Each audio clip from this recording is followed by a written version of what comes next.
If you've ever sold any of your Magic cards, you know it's always better when you have a buyer you can trust. Make your life easier by selling your cards to Channel Fireball. They'll send your payment fast and add a 30% bonus if you choose store credit. Never used a buy list before? No problem. It's simple. First, head to channelfireball.com/buylist and create your account. Then from the buy list page, you can search for all the cards you want to sell. You'll see the sell price and the quantity they're looking to buy. Add the cards to the cart just like you would when you're shopping, complete the checkout, and hit submit. Once they approve your submission, you're ready to ship. Pack them up and send them to the warehouse. You'll receive payment as soon as they're processed. Channel Fireball grades your cards just as they'd sell them, and you'll have the confidence that you're getting the best buy list prices on the market. Choose the store credit option and you'll get 30% bonus. Or, if you need the cash, they can pay via check or PayPal so you can get your money quickly. If you have questions at any step during the process, Channel Fireball's customer service team is here to help. So make your next sale hassle-free. Head to channelfireball.com/buylist and sell your cards today. Welcome, everybody, back to another Brainstorm Brewery. This is episode number 379. I'm your main host, Jason Alt. Thank you so much for coming back. I'm joined by two guests today. We have our first guest. You know him. He's been a guest on this podcast for about 200 episodes. Say hello to Douglas DJ Johnson, everybody.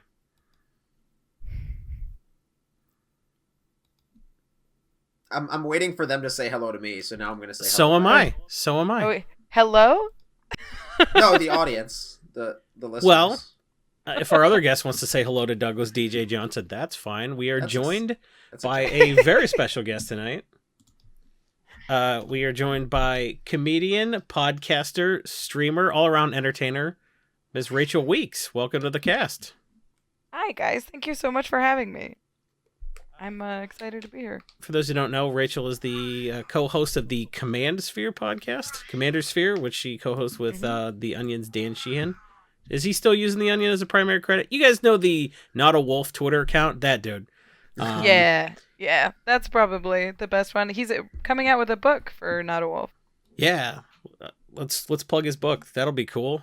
You could say, hey, I listened to somebody who knows that guy, and now the book is here.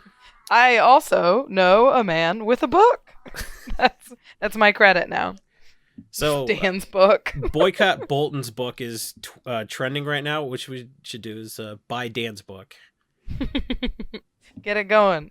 Yep. So that podcast is about casual EDH, the most casual possible EDH, and it is a great listen. And if you ever thought, hey, would it be good if two people who knew how to riff got on a podcast together? Well, you're about to get a preview of that tonight, hopefully. And Rachel is also part of the Serra's Angels MTG, I guess, gameplay series. She does some streaming for that, and that was started by DM Cross, who's Prater MTG on Twitter. And that is... do you want to talk a little bit about Serra's Angels? Sure. While we get you here? It's brand new, but we wanted to make a Commander series that was just women playing. Because I had never played in a pod that was all for women.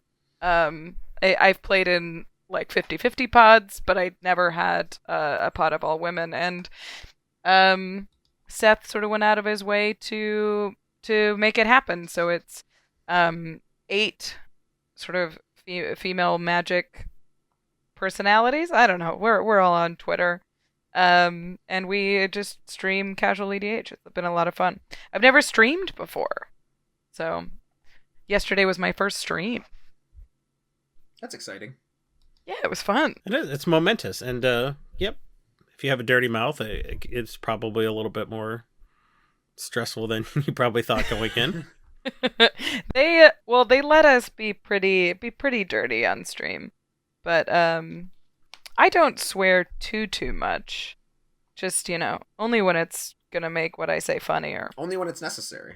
Yeah, it's swearing is one of those things in comedy that if you're not using it well, you're gonna sort of ruin laughs. Like a well-placed swear word is gonna do better than a bunch of swear words.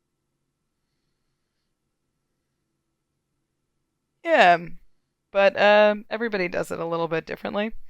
So, but it's been fun. Everybody's really funny, and a number of them are pretty regular streamers and writers, and it's been fun getting to know people. I've never been to a GP or anything, so I don't know anyone personally, but I'm getting to know them. You're not missing anything at GP. Well, I think my first one might be I'll drive out for Reno at the end of the month. I don't know. That would be a sort of a whim thing. Or Reno I'll would just be go to one of Vegas. one of the worst GPs. It will be one of the worst GPs this year. Reno? Yeah. Yes. It's one of the drivable ones. We thought about going out to Phoenix, but it was a little too early. Well, Phoenix will be another one of the worst ones, or will have Phoenix been. just happened, yeah. Yeah.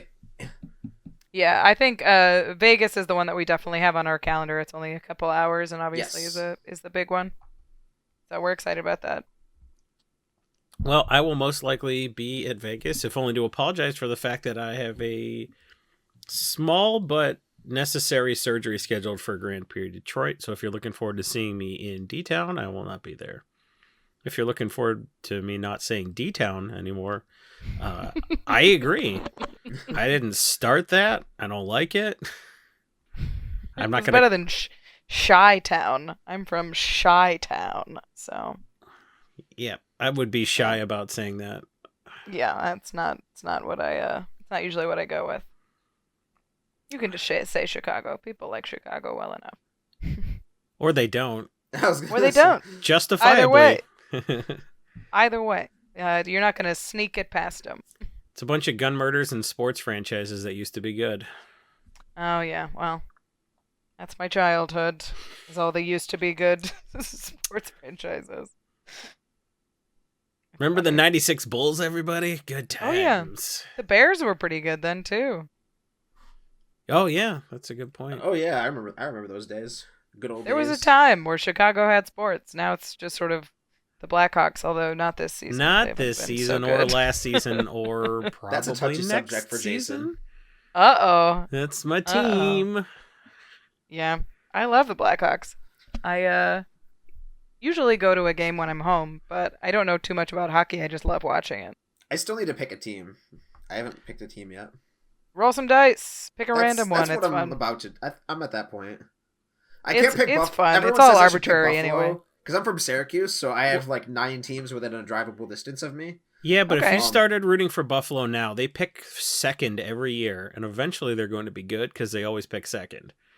So eventually the Sabres will be good, and you'll be like, I've been down with the Sabres the whole time, ever since Brett Hull's foot was in the crease. You could pretend you're an OG Sabres fan, and then when they eventually win a cup, hopefully sometime in the next 10 years, you could say you were a day one fan. Or There you go. It's a long-term emotional investment. That slow burn's not worth it to subscribe to any ideals that the city of Buffalo shares. okay, be a day one Seattle fan. I wish I could be like a day one franchise fan. I know people that are like, I live in Vegas now, and all of a sudden I got to be a day one Knights fan. I was like, that's pretty cool. So yeah, you got lots of options. You got 32 choices, man. You got no excuse for not having picked a team. Didn't your wife say you should support the Penguins? It was the Penguins, the Sabres, or some other choice that she... The Stars? No, yeah, it wasn't the Sabres. It was the Penguins, the Stars, or... Montreal? I don't know.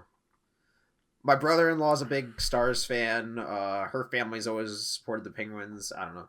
I'm enjoying this hockey dirge a bit because one of the biggest pieces of feedback we got on Twitter was that we should do exclusively more Magic content and cut the nonsense. So I want exclusively nonsense this episode. Yeah, I don't... Look, man, if you tell us what to do on our podcast that we've been doing for 7 years, we're not going to react maturely. You're like, I'll give them some... This is a hockey podcast now. Yeah, I'll give them some nice feedback because I'm a big fan. I've been listening forever. I just want to tell them, just gently steer them in the right direction. And we are going to react so violently. I cannot be gently steered. That's very funny. Yeah, Dan and I just sort of lean into it now. You're not going to keep us on track, so we just go with it. If you would like to subscribe to the idea that this is a Magic Finance podcast, you have access to some hard data on the pick of the week and Breaking Bulk spreadsheets that you can give us money for, and then you don't even have to listen to the podcast. You can just put money into the machine and then take money out when you make money off of our insight and knowledge. So, and you will have the picks on Monday night when we record the cast versus getting them on Thursday or Friday when the cast goes live. So you could have the picks a whole half a week before everyone else. Get yourself a head start. That's what you're paying for. If you go ahead and go to patreon.com/Brainstorm Brewery and give us $20, you can have some of these handsome drinking glasses that I'm chugging out of right now. And we got all kind of stuff. We got a tier for every occasion. So give us some of your money, and we promise to spend it on booze and throwing parties at Grand Prix, because that's what we like. And that is a knife in the back of the person who suggested less Patreon pitching. We are on a roll! Somebody said less Patreon pitching? Ooh! I'm going to get them. I'm doing 5 tonight. That's 1. All right. Now, DJ said that we put our picks in the spreadsheet available at patreon.com/Brainstorm Brewery. That's 2. JJ, do the little dingy counter on the... like, a little dingy noise, and then, like, a little colorful number pops up. Yeah. Yep. I'm going to try to get to 10. That might be a little bit too much, but I'm definitely going to get to 5. That's what you get for giving us polite feedback that we mostly solicited for. DJ mentioned Breaking Bulk, which is a game we play in this podcast. If this is your first episode ever, we have a Patreon. It's patreon.com/Brainstorm Brewery. And we also play a game called Breaking Bulk, where we talk about a card that we've gotten in bulk or we just think people think is bulk, but it's actually not bulk. The bulk rate for a card is like 0.4 of 1 cent, and that is not very much money. So if you find a card that's like 60, 70, 80 cents, all of a sudden you're like, hey, that's many times the bulk rate. I should pull those out. And we do it in guessing game style. DJ's going to go first and describe his card for those people new to the cast, and Rachel. So to see it, she will show you how the game is played. DJ, let's break that bulk. Time. Breaking bulk time. Break. Oh, yeah, Breaking Bulk. There's so much good stuff. It's a pick. Breaking bulk.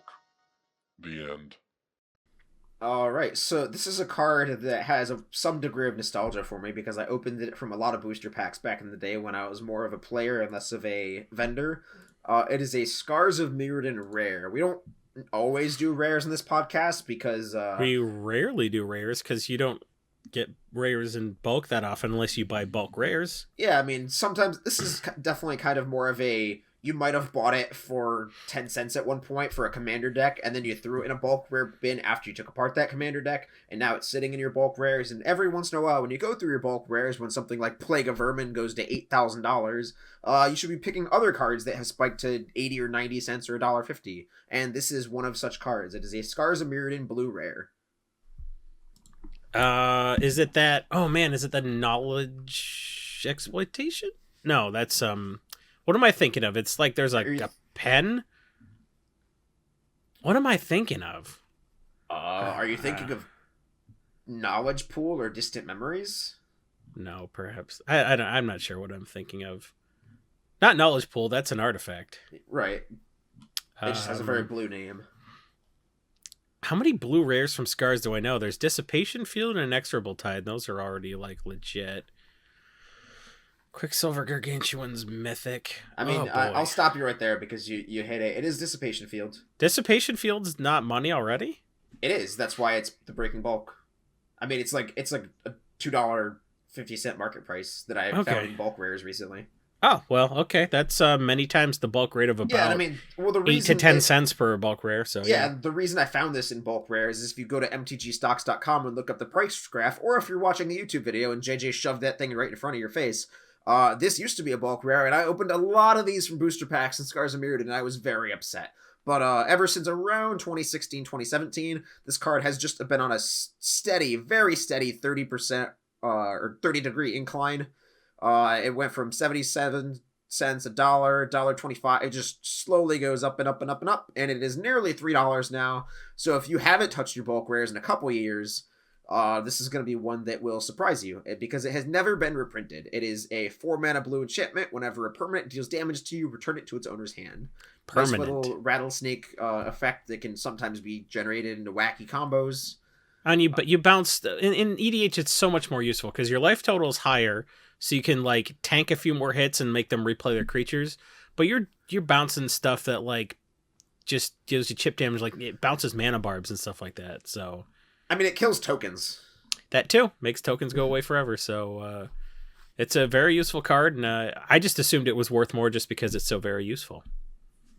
It's also got really weird art. Like the Moriok Vidalkin person on it is just got like a brain that you can see with clear exoskeletons. Why do they do that? That's like a sci-fi trope from the 50s where like the aliens had the brain and it had like the clear membrane. And then anytime the hero had to fight them, they would just punch them right in their exposed brain. And they were like, why? And they're so surprised. Like, oh, the one vulnerable part of my anatomy. I see. Like, I just don't understand. If you have a big brain, wear a big helmet or something. I was one step away from making it flash bright colors like a bullet hell. It's like, how's that an evolutionary advantage? It's like, oh yeah, we got smarter and then we just like stopped having skulls. Isn't that intelligent? Every time I sleep, I forget how to do math. It's like they reverse engineered into a baby. Like just slowly their soft spot got bigger instead of smaller. Yeah. Which was pretty fun. The flavor text on this is straight out of a Sonic the Hedgehog canon character from 4chan too.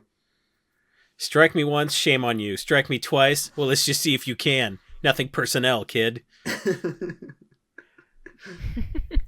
That's a quote from Kara Vrist, Nirok agent, who hasn't gotten her own card yet. Or his. I don't know. I don't want to assume Kara is female on the exposed braid people planet. But that person has not gotten their own magic card, and that's messed up. I think everybody who's named on a card should have a legendary creature eventually. So let's get the hashtag get Kara Vrist a card and buy Dan's book and boycott Bolton's book. Let's get all those. It's going to be a big hashtag day. Well, I mean, you can fit all those in the same tweet. It's very efficient. Nobody will know what you're talking about, but you know what as else long as it's just plug. That's the important part. Mm-hmm. Yep. You know what else is very efficient is my breaking bulk pick, which we're going to put in the spreadsheet that you can have access to if you go to patreon.com/Brainstorm Brewery and anger me with a polite suggestion. This card is white and is from Return to Ravnica, and DJ is going to get it immediately, so let's let Rachel have a few seconds. Oh, God. Let me be clear. I started playing Magic at Ixalan, so Perfect. my back knowledge is terrible. So this card is ancient to you. This is like a this is a Rosetta Stone prehistoric. I know EDH staples, and I know weird stuff I've stumbled upon on the internet or my own searches. This is a Voltron card in white. Voltron white card from Return to Ravnica. Yep, and I will tell you that it has gotten a little bit more popular lately with the printing of Siona, Captain of the Pyleus. That is lots of help. Oh, is this the one that gives it indestructible and jumps from creature to creature? No. That is a rare. That's the one that goes Theros. Oh, that's okay, sure. Oh, you're talking Shielded by Theros. Fate. It's a rare from like I thought she was talking a different card. No, Shielded by Faith is it's from the Gideon spell book that everybody bought. And Explorers of Ixalan and a Commander 15 deck, I believe.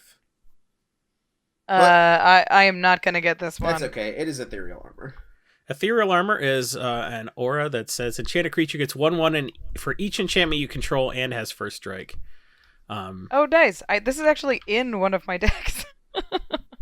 Okay. I mean, that's fine. You didn't look silly for not knowing it. Like, we should know all of this stuff, and we get stumped sometimes. So, like, this isn't a game to make our guests look foolish. I mean, you're taking Corbin's place, and Corbin would have guessed like a blue comet from Onslaught. So you are got way closer to the bullseye than you didn't say than our anything. Person who has been on this podcast for 380 episodes. Yep, you didn't say anything wrong. So, you know what I was going to guess was the one prison something, the enchantment that. Yeah.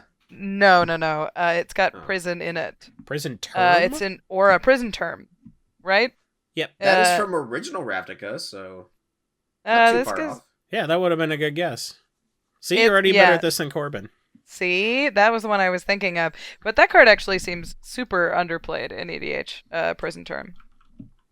Well, if you'd like your revenge, now is the your turn to try and stump us, I guess. Oh gosh. So this is supposed to be a card that we think like you could find in a bulk box and is actually worth like $1. Right? That's the concept. Okay, so one that surprised me recently, just because it's been reprinted so many times, is I guess it's a commander card. It shows up in almost every commander set at common, but is now almost $2 in most cases. What color? Green. Cultivate. Nope. Kodama's Reach. Nope. Sakura Tri-Builder. Nope. What's the one that's Kodama's like... or not? Crows and Grip. Nope. Crows and Grip shows up at uncommon. Oh, you're stumping us. That's good. There are 9,000 green commons to choose from. I know. It's been printed. What's the most recent printing? Do you know that? 2018. Commander 2018? Commander 2018. Okay. It's mono green. It's mono green.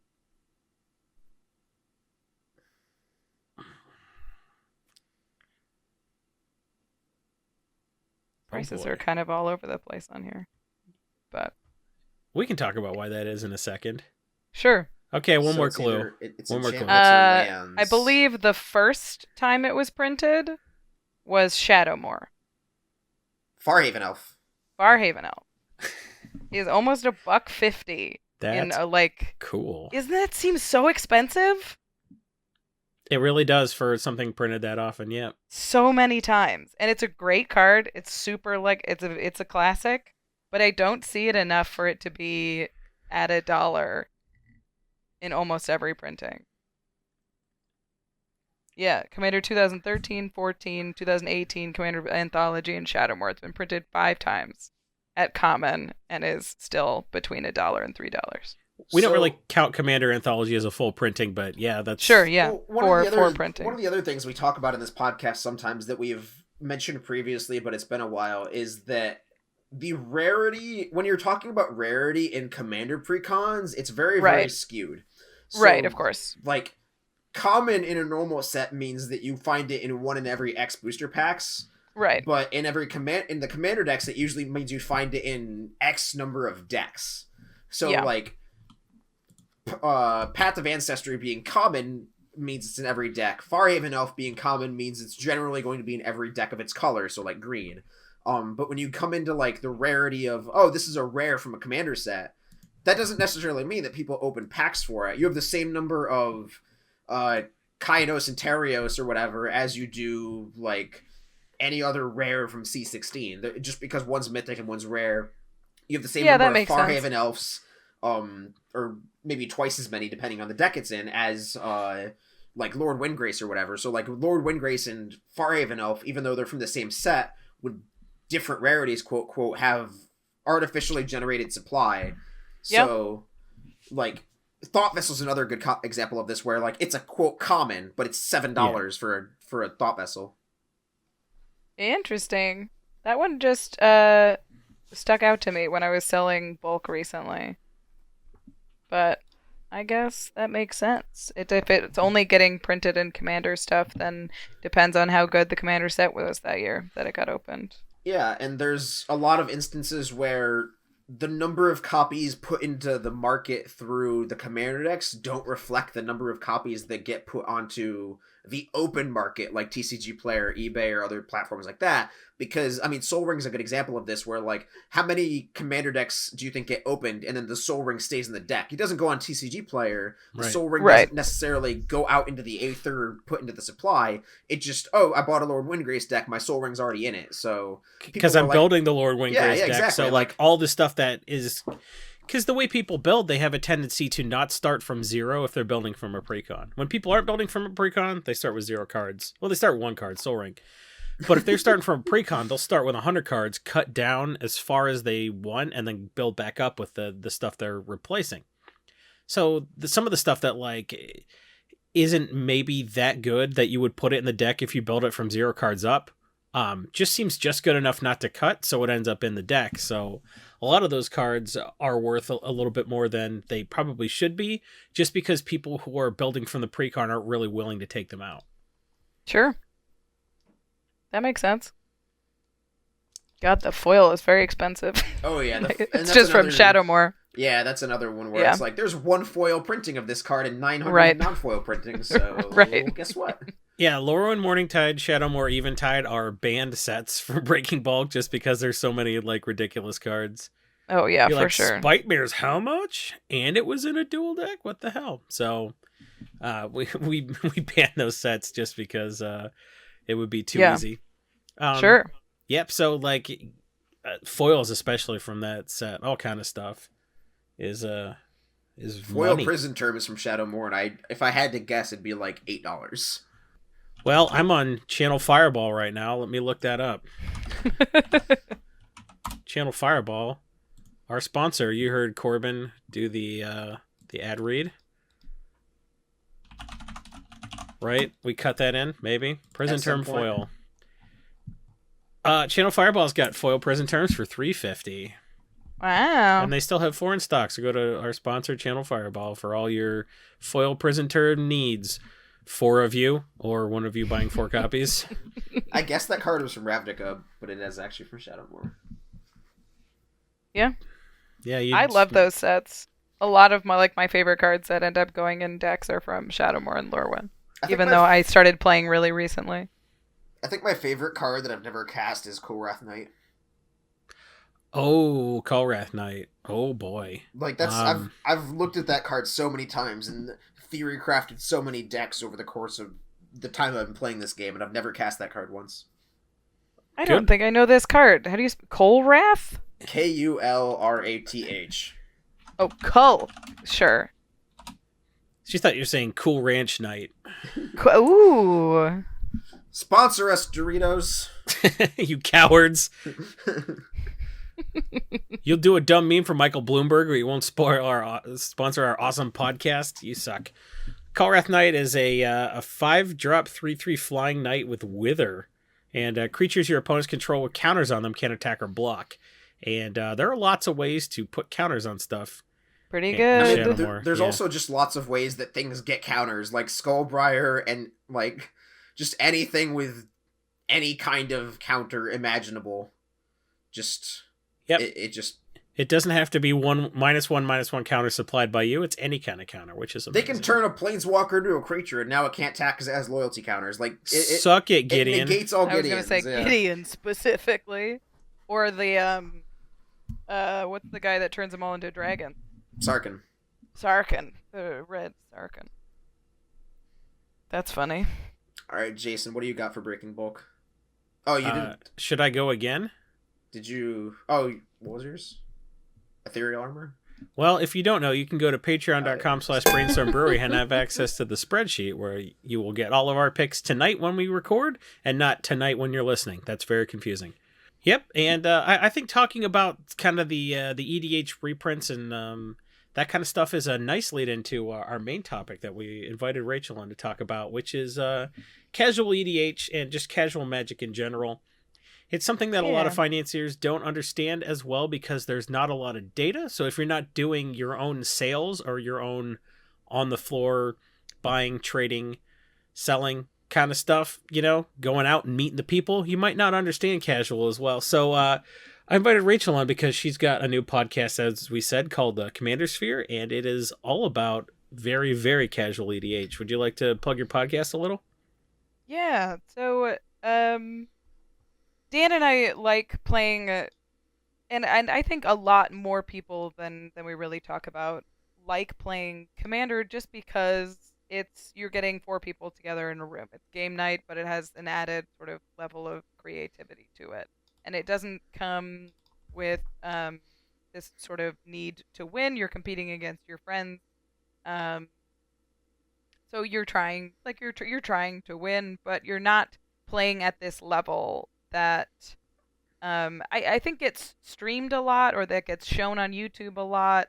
I remember specifically when I first started playing EDH, I was watching even Command Zone, which is extremely accessible and explains EDH in a very rudimentary way, but often talks about sort of very expensive, very high power cards. You're watching them play with dual lands. They're playing with Sylvan Libraries and Walking Ballistas and all that. And it just wasn't sort of relating to my experience with EDH with my friends. We were playing sillier decks. We were playing cards that we had found in a box. We were trying to make our friends laugh more than we were trying to, crush them under the boot of some insane combo that we put together. Yep. Like we didn't really know what a value engine was. We were playing, sort of whatever struck our fancy at the time. So we thought it would be important to talk about Commander in a way that was just fun and was just sort of accessible to anybody who plays at this level of competitiveness, all the way down to people who just like playing Commander with their friends and are not going to spend $400 per deck. To be clear, we don't go from a specifically budget angle. Dan and I both play sort of whatever cards we think is either flavorfully appropriate or is best in that slot. But we thought it's important to represent sort of the fun social side of Commander more than sort of the nuts and bolts of it all, because that's represented so well by so many different podcasts. I just assumed the budget angle was incidental to you being broke LA Comics versus you trying to do a budget-focused podcast. Right. We're not the people you go to if you're looking to build a specifically budget deck, just because we don't know the markets that well. But if you want to...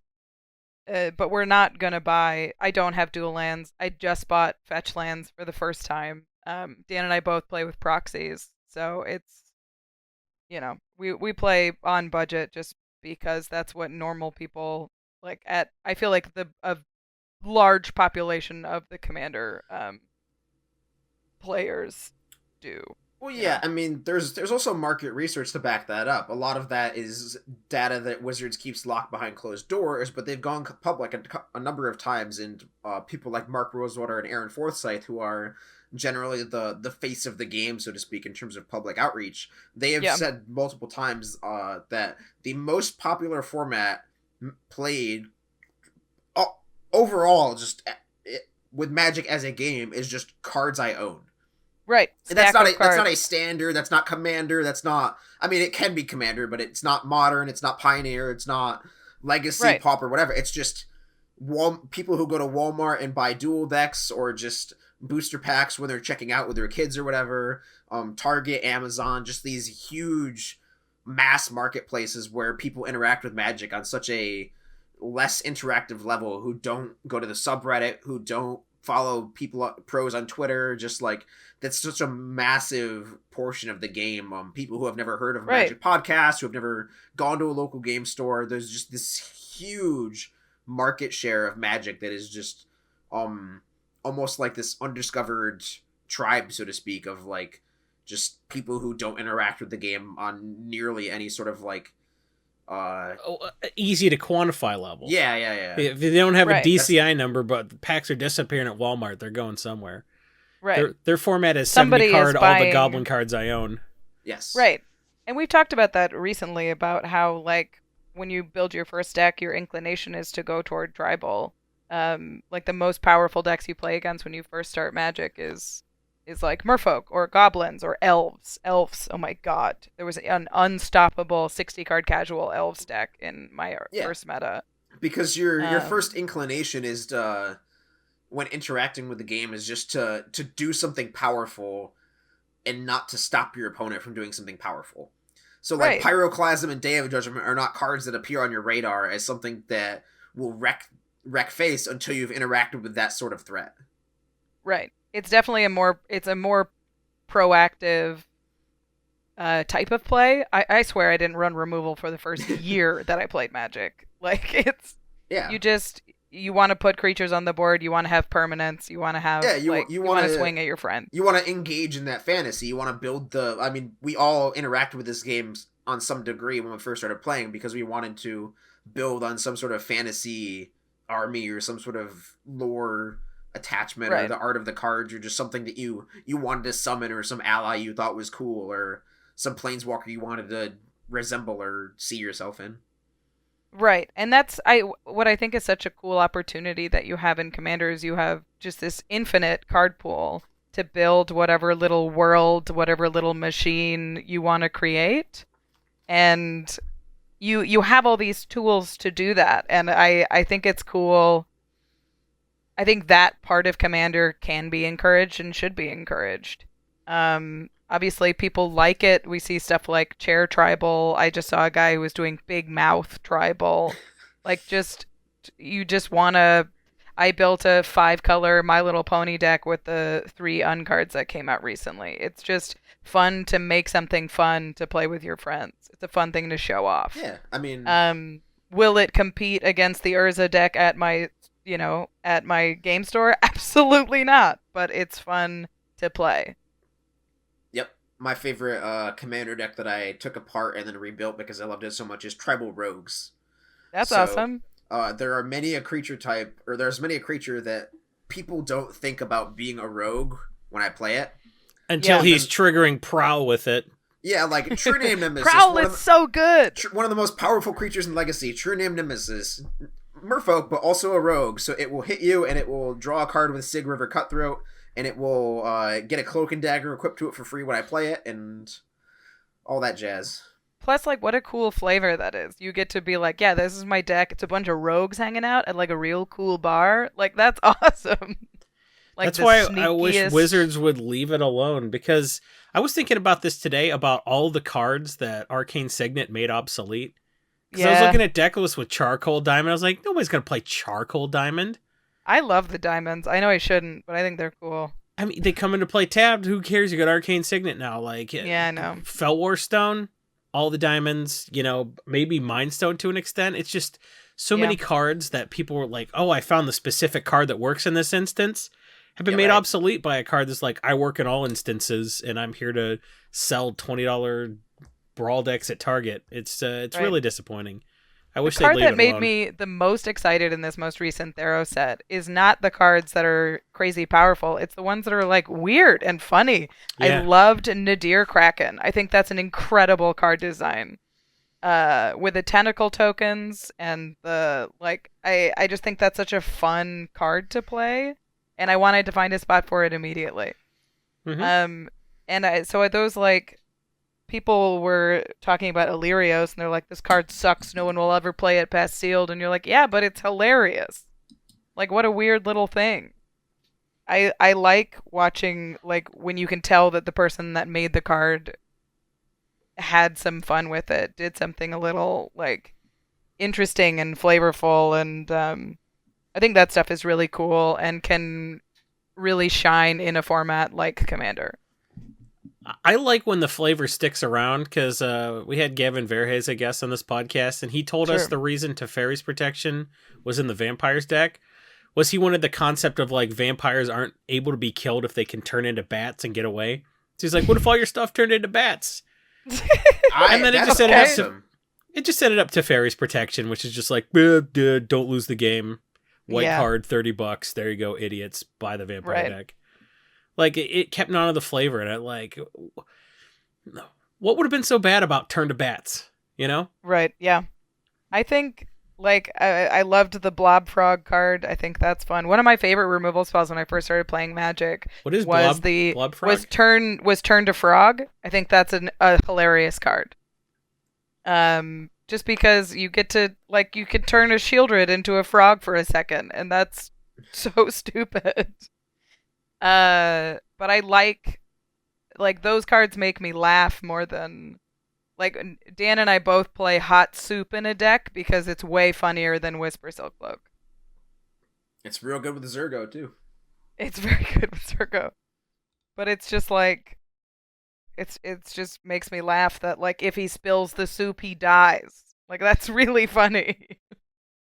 but it's not, the most powerful option in that slot, obviously. So I think there's definitely this world of creative and silly commander play where you're like, I'm gonna put these shoes onto a kraken and he's gonna ride a horse, and that's like a fun thing that you can do. That's the stuff that makes me laugh the most in game. My favorite memories of playing Magic early in my competitive days was asking what velocity a bird of paradise would need to get to, flapping its wings to carry a 3-pound sword of fire and ice. That's great. I gave a solemn simulacrum a Colossus hammer the other night and thought I was the funniest person alive. Because he's so sad, but he has such a big hammer,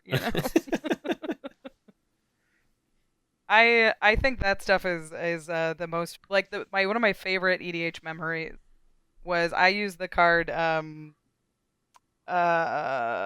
it's a green-white instant that target player sacrifices a chosen creature and you get Mercy that many killing. elf warrior tokens. Mercy killing. Pardon? Mercy Mercy killing. killing. Mercy killing, yeah. Yeah. I run Mercy Killing in my Feldergriff deck. And I used a Mercy Killing to destroy a Kozilek. And one of my opponents, it was my friend Ian, looked at it and he was like, "Oh, you made a team of Kozilets."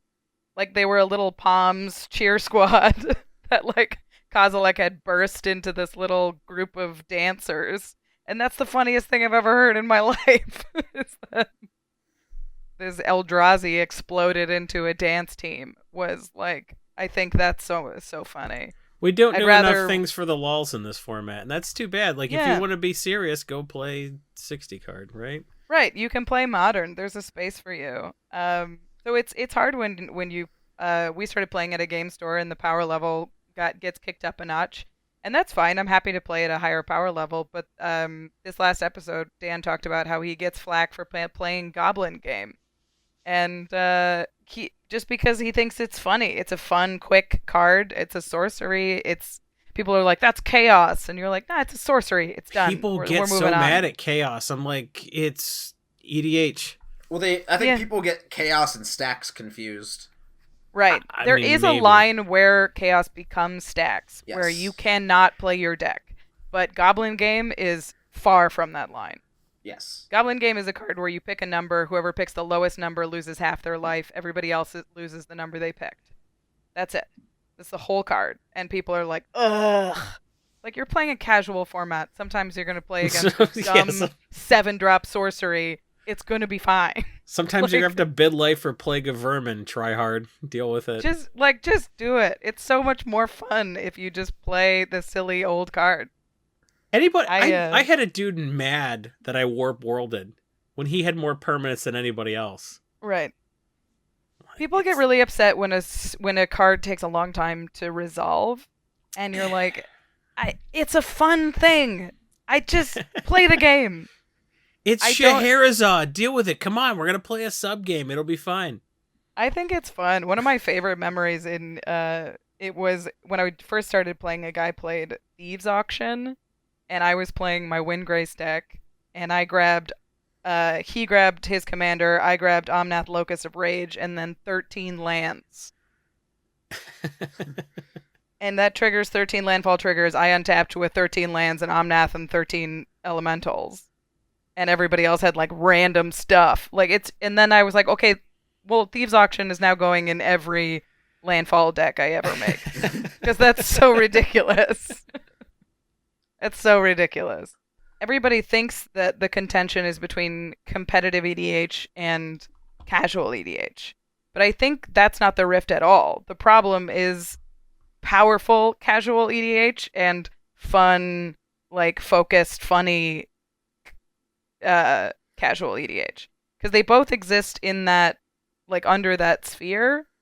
But when your unoptimized deck is forced to play against an optimized deck is where like the rub starts happening, because then you don't get to play your fun cards and they don't get to play like their powerful cards, and it's just you're playing a different game a little bit.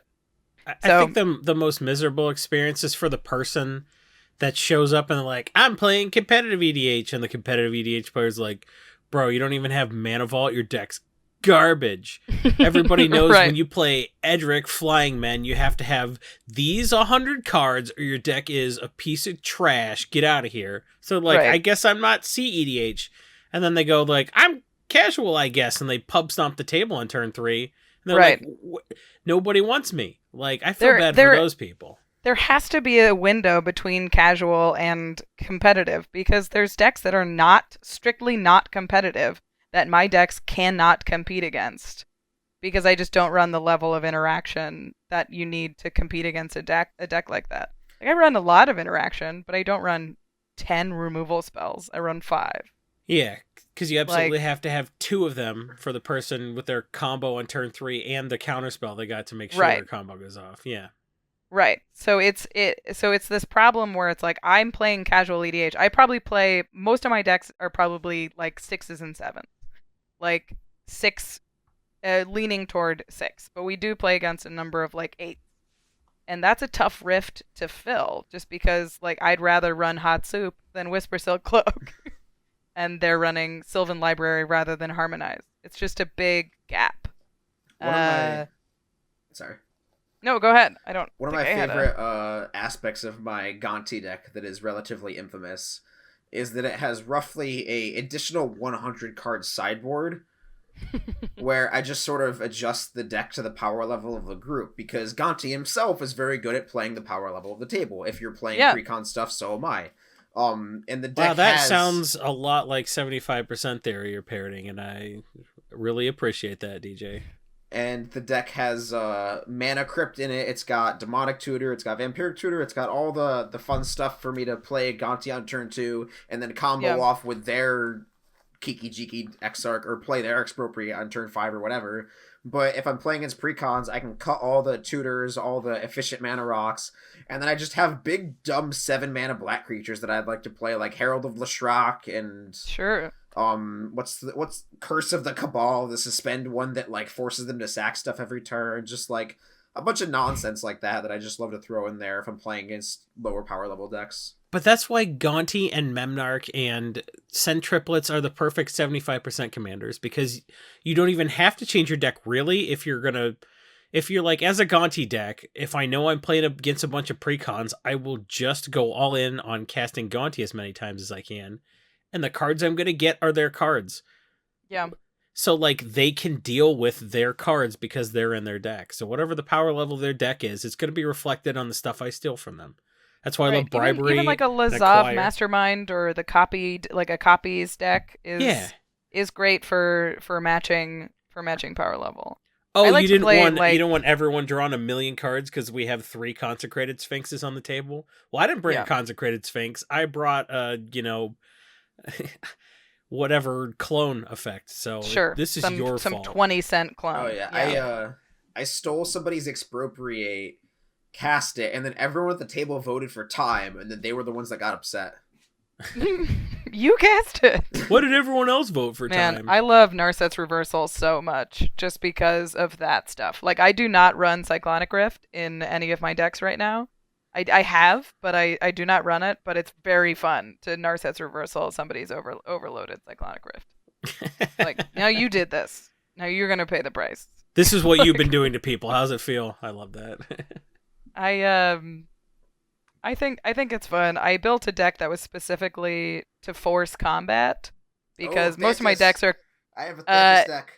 Thantis is sweet. I built Kenrith as a go deck, and it doesn't work super well. I'm working on it. But you know what you should do? Kenrith. Cut white and blue. I know. I just go play Thantis.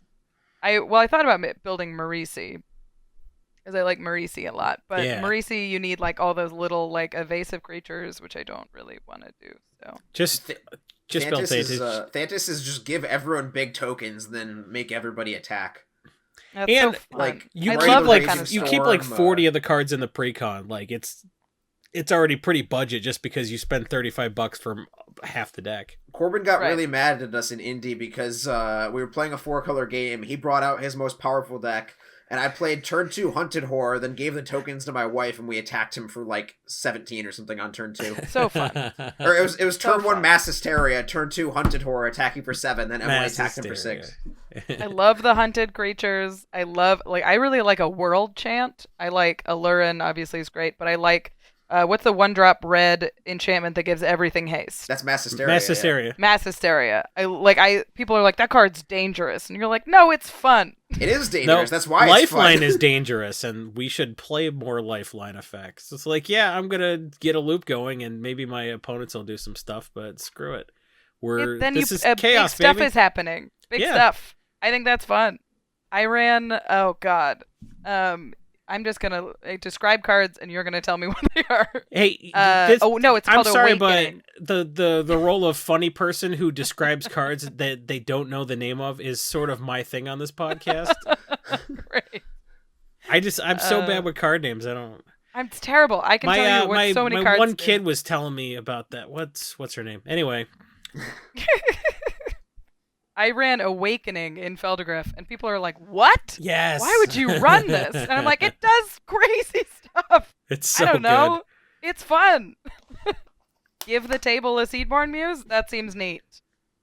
That's the kind of chaos I'd rather run. It's more group hug, I guess, but like, I don't know. I don't mind a world chant as much as like other people do, because I'm not so worried about losing. I'm more worried about creating a fun game.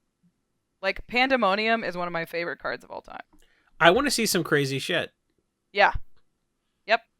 I want to see like your cards interact with my cards. I want a big thing to happen that none of us were prepared for. That's what EDH I want is to at see its some best, in my 7-mana opinion. creatures hit the board, because when I play constructed, I want to win on turn 2 if I can, you know? But but if I'm not doing that, I want to see a 9-mana creature hit the board, and you can't do that if you're winter orbing people or just trying to win on turn 4 or Armageddon. I don't know. I want to see some crazy shit happen.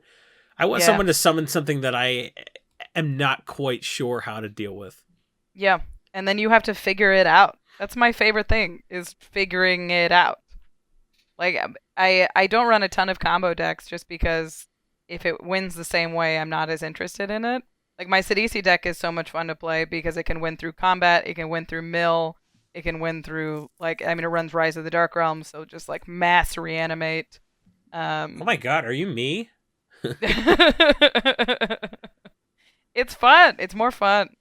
Because you, like, okay, I killed you with mill, I killed you with infect accidentally, and then I, it's...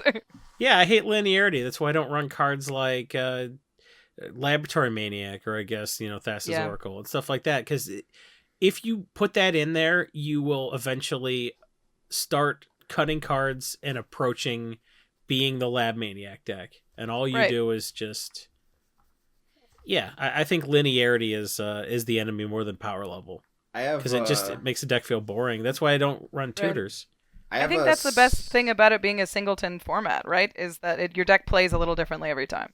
Ideally. I run 2 tutors maximum in any deck, except the pony deck runs 3, which is weird. I have a Selenia Dark Angel deck, if anyone knows what that card is, and I do not. It is you pay a ton of life. It's a black-white legendary angel from Tempest, and her only ability is she's a 5-mana 3/3 flyer that you can pay 2 life to bounce her. So she can either kill or bring yourself to 1. And now that I said this YouTube video is gonna be demonetized, but that's fine. So going to youtube.com/Brainstorm Brewery and liking and subscribing, and those are 0-cent ways to support us. You don't have to go to patreon.com/Brainstorm Brewery. You can go to YouTube and give us some support that way. Yep. But that's a combo deck where it's not like a Kiki Jiki Exarch thing, but every combo involves like my life total drastically changing and going to either 1 for near-death experience or -600 for repay in kind, or Phyrexian Unlife, or Reverse the Sands, or Stunning Reversal, or just every possible black-white life swappy. That's so fun! Like, pay myself down to 1, have Eternity Vessel and play with 40 counters on it. Then I play a land, gain back twice X life because I have Alhamrat's Archive in play, and then Sanguine Bond kills you for 67 or whatever. Yeah. I would so much rather play against that deck than play against a deck that's like, yeah, I Mike and Trike, and I win. Yeah, so every win condition in this deck is a combo deck. Sometimes I hatred them with Selenia just to get them. Yeah. But it is, every combo is like, well, if you have Lightning Bolt, I die, so let's do this. Yeah. I had a friend who played the big mono white angel that their power and toughness, you can swap it with your life total. Oh, the Evra Dominaria Halcyon one. Witness. Why Yes, do you know that card name out of all card names? That was So wrong, psyched. and also it was like on the EDH rec page I was looking at. Is that the one you can swap your life total with their power? Yeah, with its power. Yeah. That's funny. It was literally It's on so the, sweet. It was on the EDH rec page for my pick. You're like, oh man, I can't think of any card name. Bring out this bulk rare from Oh, you mean Dominaria with Evra 17 letters. Halcyon Witness? That's all the cards that I like could not know. have named any word of that card's name. I wouldn't have been like, oh, it's the Witness one. Oh, it's the Halcyon one. Yes, that's the card. Yes, No. it's illustrated by Johannes Voss, I believe. Yeah, that's the... Yeah. It's so sweet, and it has lifelink, man. And I remember we played against this deck, and we're like, this deck is unbeatable. The 6-drop mono white 4/4 Voltron with no evasion. But it did these huge things. Like all of a sudden he would have a guy that was like, this is my 40/40 lifelink commander, and we were like, no one runs removal. We can't deal. I don't know. That's like my best memories in EDH are from doing big splashy things, which requires a little bit of a slower game and requires a little less optimization. And I think that's where Commander really thrives. For me anyway. Well, Obviously, the best thing about Commander is anyone can play how they want it to be, you know. As long as you're communicating, that's it's great. a great philosophy, and like a lot of people are gonna adopt that. But based on the comments I've seen all over Reddit, whenever I post one of my articles, I don't know about that. Well, everybody who's reading an article about EDH is not going to be interested, but the people who are playing EDH at home have put together some insane brew that I absolutely want to play against. I gotta do some outreach. Invite me to your house, no matter where you live. Let's do it.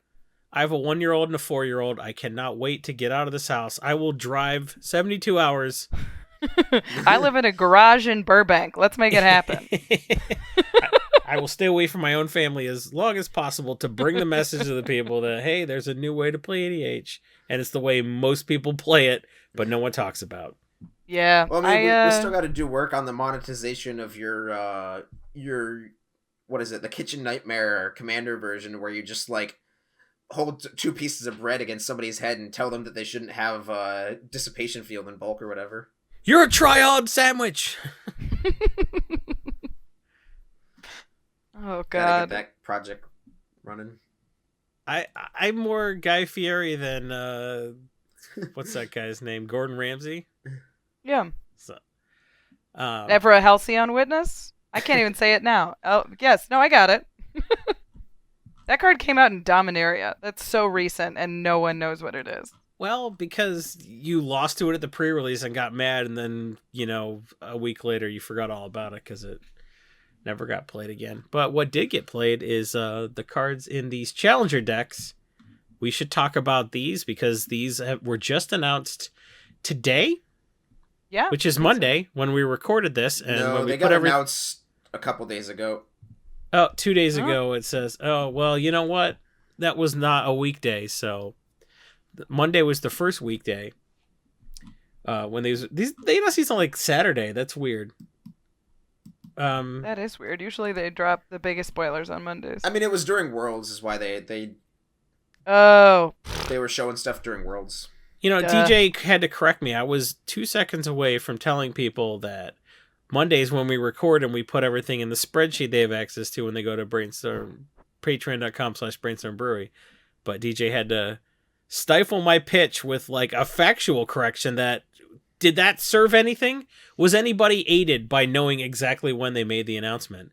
If they don't know about it by now, and it's like, what, Thursday, Friday when they're listening to this cast? You know, almost a week late. do they care if it's 5 days or 7 days late? So really, all you didn't help anybody, but you did step on a Patreon pitch. And I don't know if you know this, but I'm trying to get to 10 and I'm really kind of lagging. So if you could just be a buddy and just like help me, help you anger the people that send you feedback that you read, that would be great, DJ. Noted.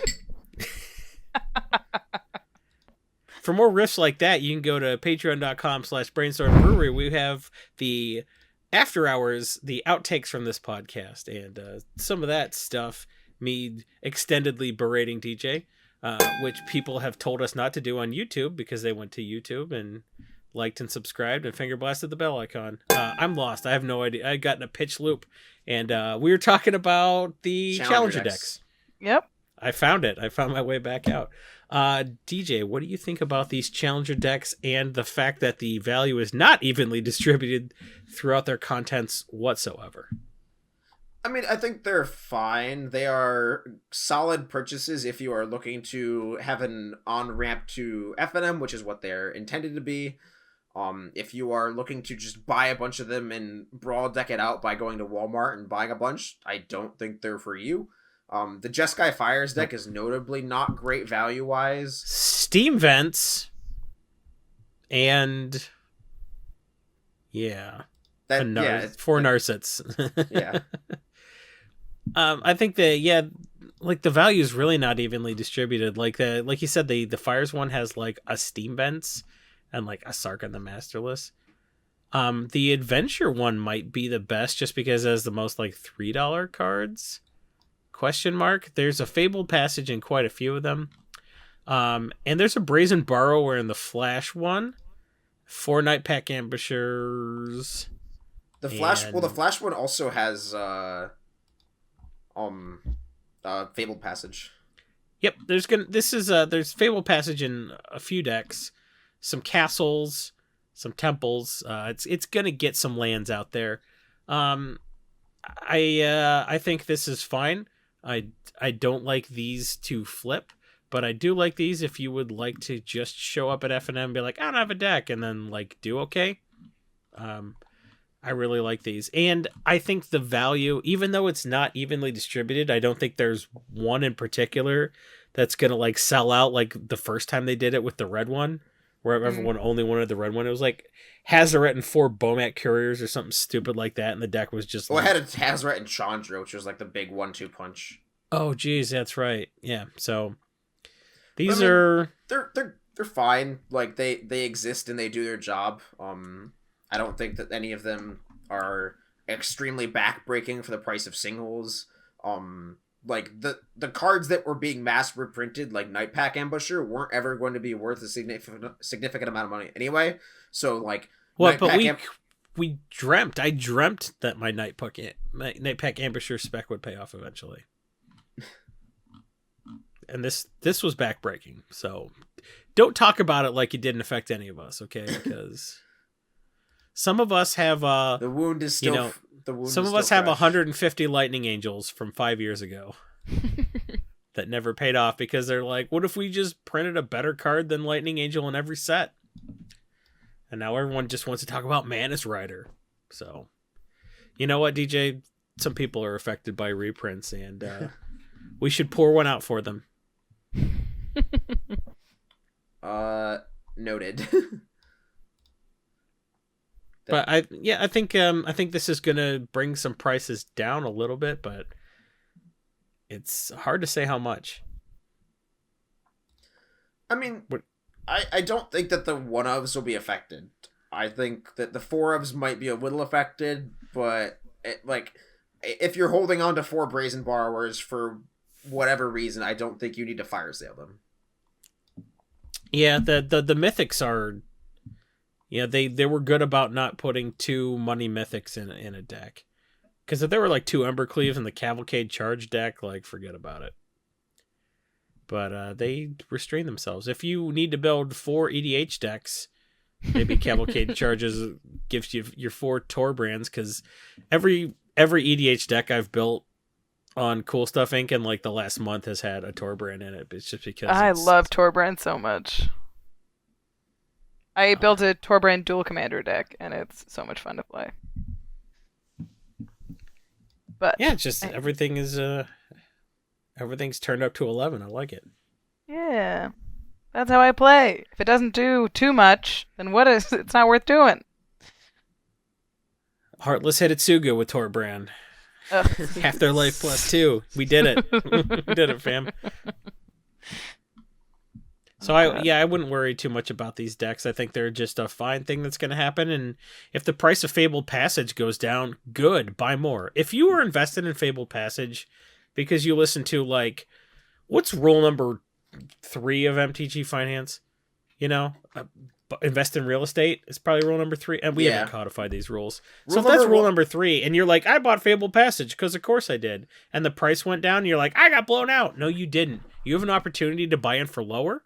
So buy so many copies that the average price is that you paid is like the new price, and then when it goes back up, you'll look like a genius. Rule number one is there's no such thing as a failed spec. They're all long-term specs. So hold on to those Lightning Angels, buddy. You know what? Yeah, they could ban Manus Rider. You never know. What's that other one? See, I don't know the Steam Coil Weird. No, what's the other one? Niv Magus Elemental? Yes, Niv Magus Elemental is the one you're thinking of that you've bought a lot of. I have so many. It's my Splinter Fright. Everyone's like, hey, Seance is your Splinter Fright. But no, it's it's definitely not Niv Magus Elementals by Splinter Fright. But it's fine. It'll get there someday.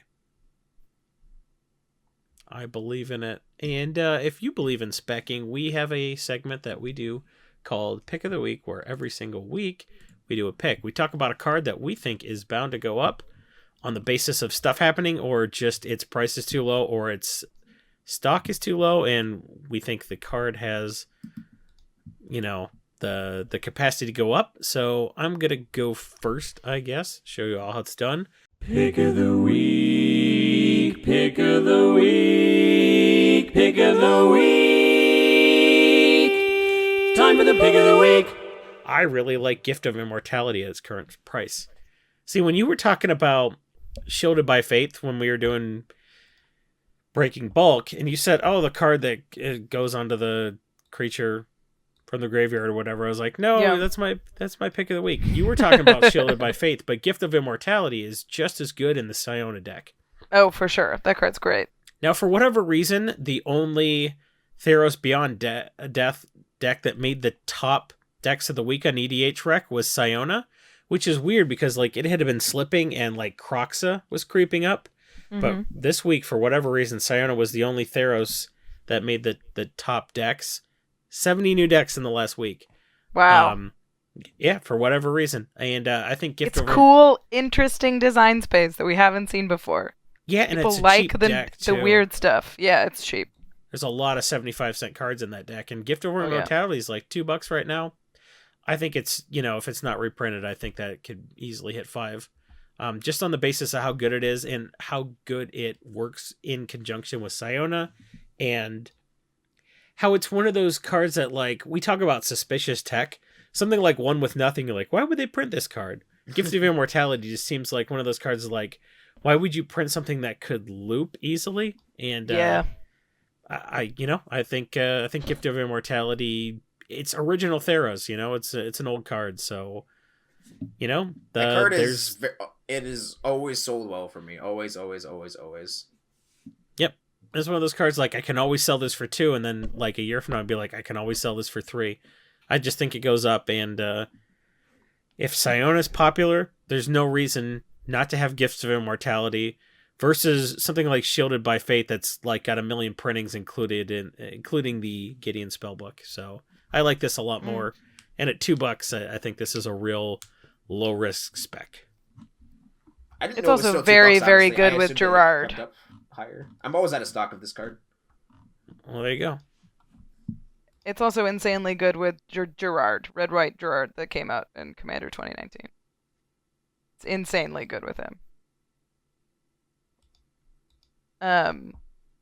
Yeah, that's super great. I think it's a mono white staple in Commander. It's in all of my white decks.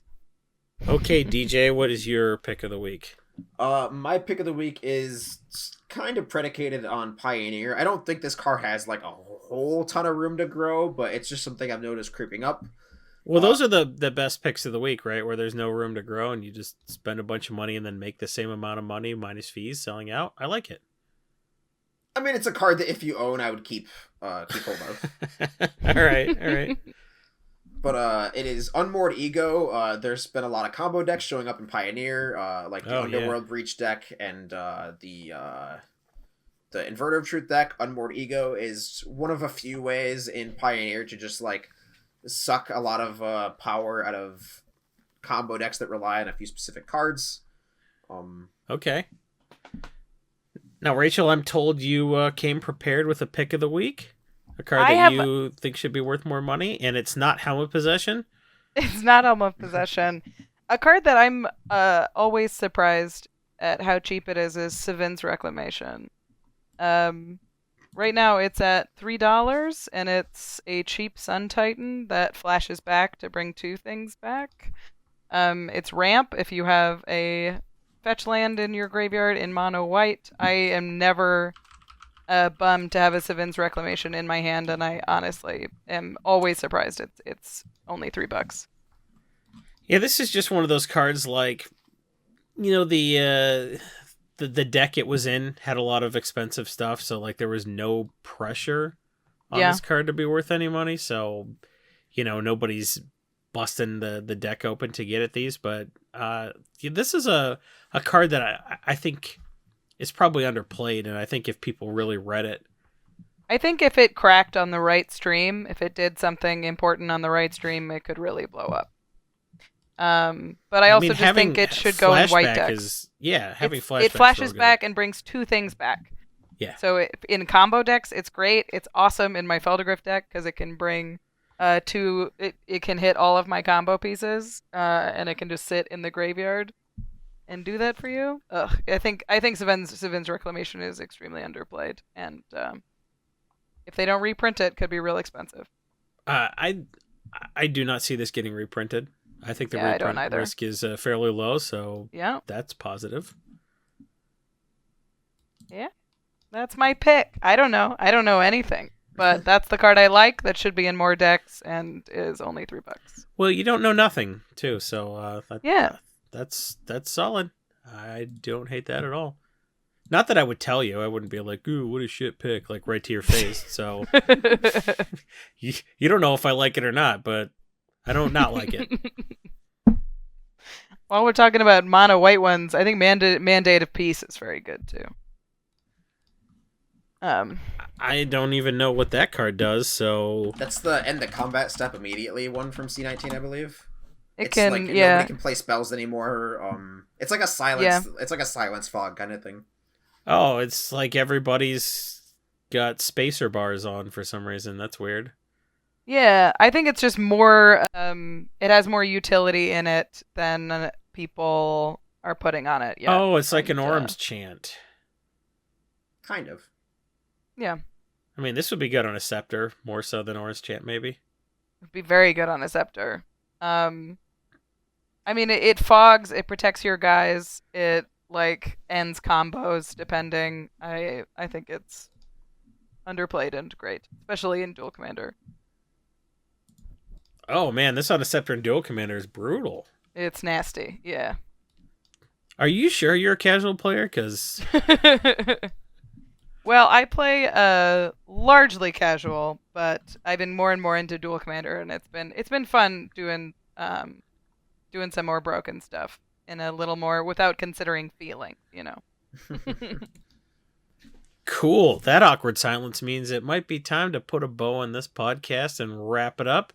Thank you so much to everyone who goes to patreon.com/Brainstorm Brewery and gives us as little as 20 or 25 cents an episode to have access to our Discord channel where you can give us feedback right away and say, hey, don't do the Patreon pitch so much next week, and we won't listen. In fact, I'll do it twice as much. I've been joined by 2 very special guests. The first is Douglas DJ Johnson. Where can people find you on the interwebs, DJ? Yeah, you can find me on Twitter at Rose of Thorns. The second O is a 0. You can find me on the hashtag Card Garden, where I do Magic card sales. I buy and sell a lot of cards. You can find me at most North Americans Grand Prix. where I am buying under the 95 MTG banner, and there's gonna be some more stuff coming out from 95 MTG, so keep an eye out for that.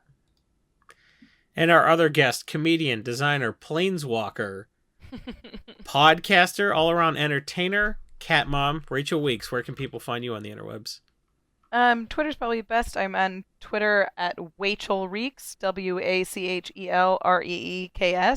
Again, I'm a co-host on the Commander Sphere podcast. We are on Twitter and Instagram at Command Sphere.